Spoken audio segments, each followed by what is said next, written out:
Lead storage batteries containing 38%, ठीक है 38% by weight,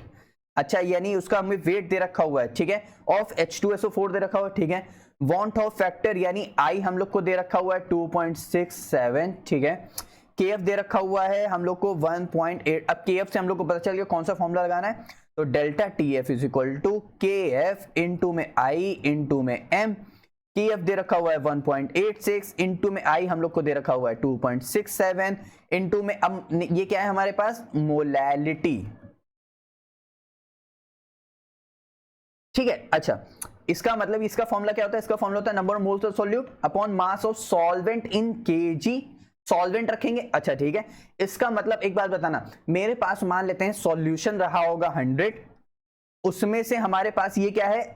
solute, यानी इसका मॉलिक्यूलर मास ऊपर,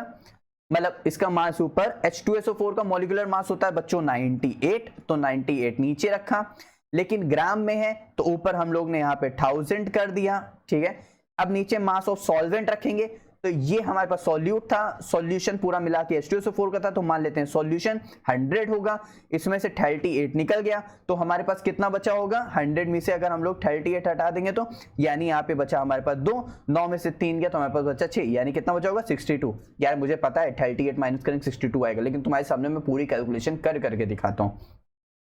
ठीक है। अब यहां से हमारे पास क्या निकालना है हमको डेल्टा टीएफ, अब यहां से आप लोग इस डेल्टा टीएफ को सॉल्व करोगे तो आप लोग का आएगा 30.05, इस अब तो सिंपल कैलकुलेशन है, इसको पूरा सॉल्व करोगे कितना आएगा 30.05 आएगा, अच्छा ठीक है यहां तक आ गया। अब भाई यहां से एक काम करो, एक 2 जीरो नीचे निकालो,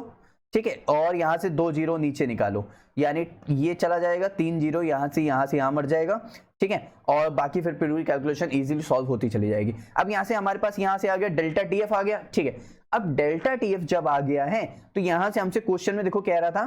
टेम्परेचर ऑफ द सॉल्यूशन की बात कर रहा था, यानी इन केल्विन पूछ रहा है पहली बार, और सॉल्यूशन बैटरी लाइफ की बात कर रहा है सॉल्यूशन में। इसका मतलब हमारे पास जो डेल्टा टीएफ है वो बराबर होता है टीएफ नॉट माइनस टीएफ के।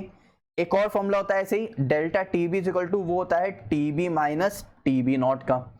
तो ये हमारे पास प्योर का है, लेकिन केल्विन में कह रहा है तो हम लोग रख लेंगे 273 केल्विन। हमारे पास कितना आ रहा है 30 है ना, तो 30.05, तो हमारे पास कितना आ रहा है 30.05, तो मतलब हम लोग इसको लगभग 30 माइनस करेंगे तो 40 आ जाएगा, यानी 243 हमारे पास आंसर समथिंग आ रहा है, जो कि क्या रहा होगा भाई, हमने क्या माइनस किया है, हमने माइनस किया है इसको, क्योंकि हमने फाइंड किया है ये, हमने इसको चेंज कर दिया, सबको इंटरचेंज कर दिया, तो डेल्टा टीएफ वो सिर्फ टीएफ हमने उधर ले लिया, ये इधर आ गया, तो हमारे पास कितना आ गया 243, हमारे पास सिंपली आंसर आ गया।